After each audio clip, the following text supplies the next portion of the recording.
Happy to be here with you today. You guys having fun?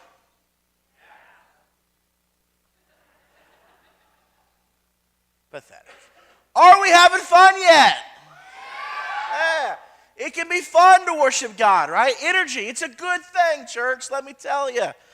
I am here and I am on my feet, which is a miracle because I was not on my feet after CIY. Let me tell you the truth. It's been a rough week, but I would trade this week, I would take this week every single week of my life if it meant that I got to experience the powerful move of God that I got to experience at CIY the week before.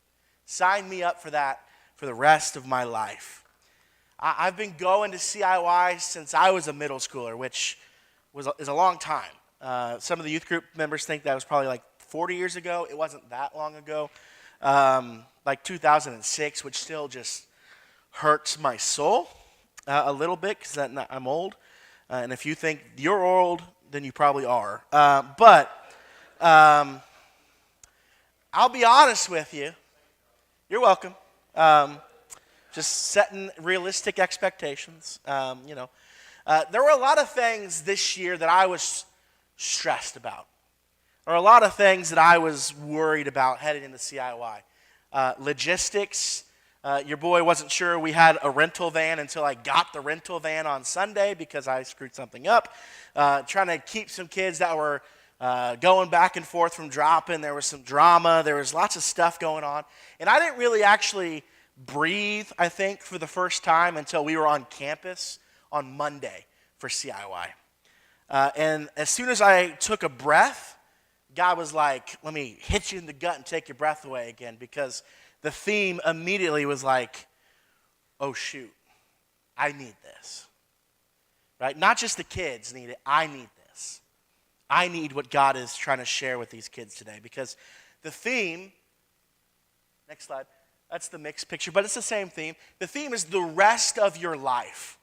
And as I was talking with kids, trying to get them to go to CIY, I'll be honest, I completely misread the theme. I thought it was about the rest of your life, because you're at high school and you got the rest of your life to go. But really the theme this year was the best rest of your life. Because the reality is that Jesus offers us rest. And in Jesus, we find rest. And in Jesus, we find peace. And in Jesus, we can find what we need for the rest of your life. And when we got down to CIY on Monday, they really set the tone of why this week was so important from the jump. Because in the adult leader meeting on Monday, they shared with us a couple of statistics. And the most shocking one is this: 1 in 5 high school students today suffer from a diagnosable mental health disorder. 1 in 5. There were 1,500 high school students worshiping God at CIY. That means 300 of them were suffering from anxiety, depression, suicidal thoughts, etc., etc. That's heartbreaking. And you might be wondering how, right? What's happened to our world that is a thing? And some surveys done by big groups that do surveys have come out in the last couple years, and they've said that the single most stressed out age group in the country during the school year is high school students, because they are juggling all of these different expectations and weight about their entire life, right? They're wrestling with sports and academics and relationships and friendships and their family's expectations and all of these different things that they're being forced to carry. And those students desperately need to find the rest that Jesus provides. And I need to find the rest that Jesus provides. And so I just want to share with you a couple high-level things, and then we're going to dive kind of deep into one particular lesson that really kind of kicked me in the teeth. The theme verse for the week, you heard Lexi read it earlier, is Matthew 11, verse 28 through 30. And Jesus says this, he says, "Come to me, all you who are weary and burdened, and I will give you rest. Take my yoke upon you and learn from me, for I am gentle and humble in heart, and you will find rest for your souls. For my yoke is easy and my burden is light. Friends, let me ask you a question this morning. Do you ever feel weary? I'm not talking about tiredness, right? I feel tired a lot. I feel tired right now because I stayed up too late playing college football 25.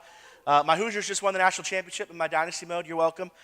We beat Illinois by like 60 points. I didn't run the score up. I did, actually. I'm sorry.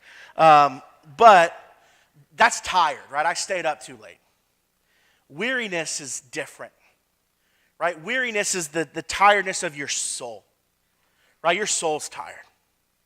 You're carrying around burdens, and you're carrying around stress, and you're carrying around anxiety, and you're carrying around all of this weight from your traumas and your hurts and your past, and you just need to find rest. And the world can't offer you rest. Yeah, you can take a vacation, but let's be honest, sometimes after a vacation, you're just more tired than you were before. And you might put down your weariness for a week because you're not dealing with work, or you're not dealing with your friends, or you're not dealing with this stuff, but you go home and that stuff's still there. And in a week or two, you're weary again. But Jesus offers us release, right? Jesus offers us an ability to lighten our load, to take our burden. He wants to give us his yoke, for his yoke is light and easy. Now, if you're familiar with what a yoke is, right, that sounds ironic. It sounds paradoxical because if you're not really a farmer or you're not really into history of farming, a yoke is, right, this big wooden like piece of wood that they would put on oxen so that oxen could easier pull like a plow or a cart. And it's heavy, it's big. So how is Jesus' yoke easy? How is Jesus' yoke light? The reality is that Jesus' yoke is designed for two. Right? So if we take Jesus' yoke upon us, if we take his yoke, then he is carrying the load with us, right? He is helping us by carrying our burdens. That's the rest that Jesus offers us. He says, come to me and I will walk with you. Come to me and I will help you carry the load. Come to me and you don't have to do this on your own. We can find rest in Jesus because Jesus is our good shepherd. He provides provision. He provides what we need. He protects us. One of the things that we did a lot at CIY this year was spend time in Psalm 23. Our kids read it every day. The morning speaker preached on it every day. And we read it as a group every day. And so we're going to read it together as a group here. That's going to be on the screen. Just read with me. I know you might be like, this is weird, but there's something cool and something powerful that happens when we read the scriptures together. So let's just read Psalm 23. It says, the Lord is my shepherd. I lack nothing. He makes me lie down in green pastures. He leads me beside quiet waters. He refreshes my soul. He guides me along the right paths for his name's sake. Even though I walk through the darkest valley, I will fear no evil, for you are with me. Your rod and your staff, they comfort me. You prepare a table before me in the presence of my enemies. You anoint my head with oil. My cup overflows. Surely your goodness and love will follow me all the days of my life, and I will dwell in the house of the Lord forever. Right? This is where we find peace, in trusting our shepherd, in knowing that Jesus will provide what we need, that he will protect us both from enemies around us and also, let's be honest, shepherds often protect the sheep from themselves because sheep are stupid. And we're stupid. I'm sorry, we're stupid. We sin all the time even though we know we shouldn't. And so Jesus protects. Jesus provides. Jesus carries our burden, and Jesus offers us rest. And that's a really high-level look at what we talked about this week. And I could preach a whole sermon series on it. And maybe I will if you bribe me with lots and lots of cookies and stuff. But I want to really dive into one particular lesson today because this lesson really kind of hit me where I lived. Because I realized something about myself that I didn't really realize before I went to CIY. If you have your Bibles, I want you to go ahead and open it up to Luke chapter 10. It'll be on the screen, but let's be honest, you need to get in your Bible more. So go ahead, open it up, Luke chapter 10. We're going to start reading in verse 38. And in this story, Jesus is going to visit Mary and Martha. And so I'm going to read, it's on the screen, but I'll give you another 20 seconds to get there. If you don't remember, there's a table of context in the front. You can look, figure out where it is. It's the third gospel, New Testament. I like hearing those Bibles turning, guys. It sounds good. Okay, Luke 10, 38. As Jesus and his disciples were on their way, he came to a village where a woman named Martha opened her heart to him. She had a sister called Mary who sat at the Lord's feet listening to what he said. But Martha was distracted by all the preparations that had to be made. She came to him and asked, "Lord, don't you care that my sister has left me to do the work by myself? Tell her to help me." "Martha, Martha," the Lord answered, "you are worried and upset about many things, but few things are needed, indeed only one. Mary has chosen what is better, and it will not be taken away from her." All right, so let's talk about what's happening here, right? Again, Jesus is traveling, and he comes to this village where Martha and Mary live. And Jesus kind of just shows up. Now, Martha and Mary are pretty prevalent characters in Jesus' ministry. Later on, Mary is found washing Jesus' feet with her hair and perfume, which gives me the heebie-jeebies because I don't like feet or hair. So more power to you, Mary, but that's not for me. And then Martha and Mary also have his name is Lazarus. You might have heard of him. So Martha and Mary are really prevalent. But in this story, it really sounds like Jesus just kind of shows up. Right? He just kind of shows up and is like, "Hey, Martha, when I was like, Zacchaeus, I'm coming to your house today. Hey, Martha, I'm coming to your house today." And so Jesus shows up, and immediately as they get into Martha and Mary's house, we find the biggest contrast of contrasts. Because you have Martha, and Martha is like your prototypical type A personality. She is freaking out because Jesus is in her home, right? She is running herself ragged, trying to provide hospitality for Jesus and his entourage because Jesus always travels with his groupies and his disciples, right? And so she's probably running around making sure that Jesus, you have a drink? Need a drink? You hungry? You need anything? Put those shoes away, Peter. Come on, make this house nice, right? She's doing all of these different things, trying to make sure that Jesus is comfortable. And now, I remember this distinctly in my mother when I was young. It didn't matter who was coming to the house. It didn't matter if it was grandma who has been there 60 times. I had to clean the house. I'm like, "She knows what it looks like, Mom." And she's like, "I don't care, clean the house, there's company coming," right? Mom, if you're watching, I love you. I'm just saying, it was scary. That's Martha, right? She's running around. She's got to be the perfect host. She wants to be a good host to Jesus. And then there's Mary. And Mary is just sitting at the feet of Jesus, listening to what her rabbi, her Savior, her Messiah has to say to her. Because Mary understands who Jesus is, and she wants what Jesus has to offer. And then Martha gets frustrated, right? Because she's trying to be a good host. She's trying to take care of everything. And she goes to Jesus and she snitches. She's like, "Tell her to help me," right? "I'm trying to be a good host. I'm trying to take care of you. Make her help me." And what Jesus says to Martha, I think, is really important for you and I to hear. First of all, this shows that Jesus knows Martha, because you don't walk up to a random stranger and be like, "Martha, Martha," right? You say your name twice. You don't walk up to be like, hey, I'm Bob. And then a minute later you're like, Bob, right? That's condescending. You don't do that. So Jesus is like, Martha, Martha, you are worried and upset about many things, but few things are needed, or indeed only one. Mary has chosen what is better, and it will not be taken away from her.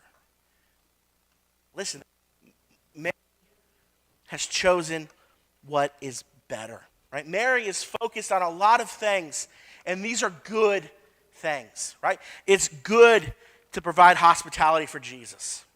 It's good to make sure that your house is clean for Jesus. It's good to make sure that everything is going well for Jesus. But, guys, Jesus doesn't need that. And Martha doesn't need that. What Martha needs is what Mary has. Because Mary is sitting at the feet of Jesus, finding rest, finding peace, and finding comfort. Like I said, guys, this one hit me where I live, because the reality is that I realize in my own life that I'm more like Martha than I am like Mary. And if I'm being honest, looking at this church, I think there's a lot more Marthas than Marys in this church. Don't get me wrong, we're doing amazing things. We're doing great things for the kingdom. We're doing great things for lost people. But listen to what's happening in the story. Martha and Mary are in the house with Jesus. Martha's around Jesus. She's Jesus adjacent. She's talking with Jesus. She's doing things for Jesus. But Martha isn't with Jesus. Mary is. Martha's focused on all these other things that are around Jesus, and she's failing to find the rest that she needs in Jesus. She's failing to find Jesus' presence. She's failing to find the peace that comes from Jesus. And I think the problem is with our churches is that we're really good at doing things that are Jesus adjacent, but we're really bad at just sitting in the presence of Jesus. We're really bad at just spending the time with him, right? We're teaching our Sunday school classes. We're getting ready for junior church. We're decorating for VBS. We're working Costco giveaways. We're planning youth events. We're leading worship on Sundays. We're doing Costco. We're doing all these different things that are good, great things. But sometimes we get so caught up in doing all of these good, great things that are around Jesus, maybe even for Jesus, that we miss Jesus in our midst. And Jesus is inviting us and asking us to come and sit down at his feet, to lay down our distractions, to lay down our burdens, and to lay down anything that stops us from focusing on Jesus and focusing on spending time with Jesus, and to just rest in him.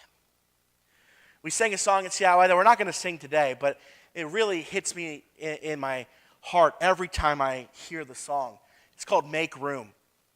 And in the bridge of Make Room, it simply says, shake up the ground of all my tradition, break down the walls of all my religion, because your way is better. Friends, we have built up a lot of walls of religion and tradition in the American church and here at MCC. Things that are not bad, things that are actually really good and really great.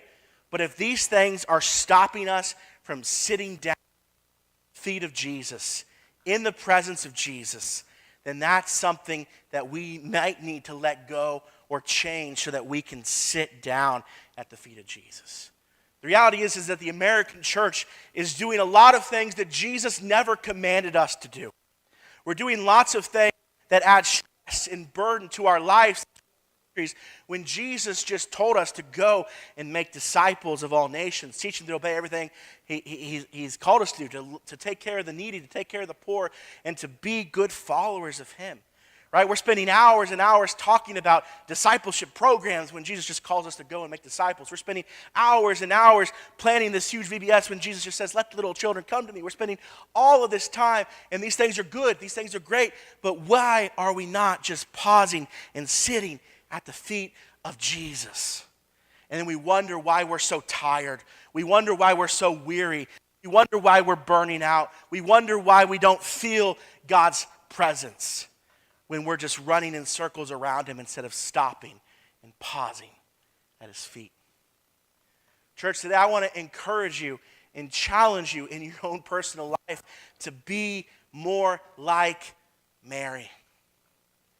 We need to stop chasing all of the new fads and all these new things and chasing all these old things that Jesus hasn't actually called us to carry. And to focus on the one thing that we actually need in our life, which is the presence of Jesus Christ. I'm going to ask the band to come back up. Band, come back up, please. We're going to enter into a time of invitation. But this invitation is not going to be your typical standard invitation like you know it. I'm not going to ask you to come forward. I'm not going to ask you to respond to an altar call. But I want to give you an opportunity to respond to maybe what God is laying on your heart this morning.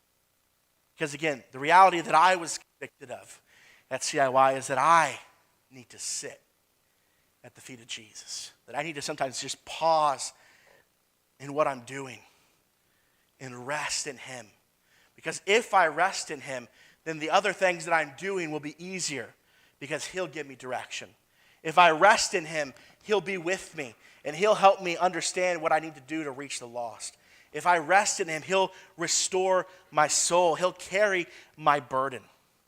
And so the band is going to play a song. It's a new song called Good Plans. And it's a song about how, spoiler alert, God has good plans for us, right? Because he's a good father. Because he loves us and he wants what's best for us. And right now, what I think he's calling you to do and asking you to do is to come and sit at his feet.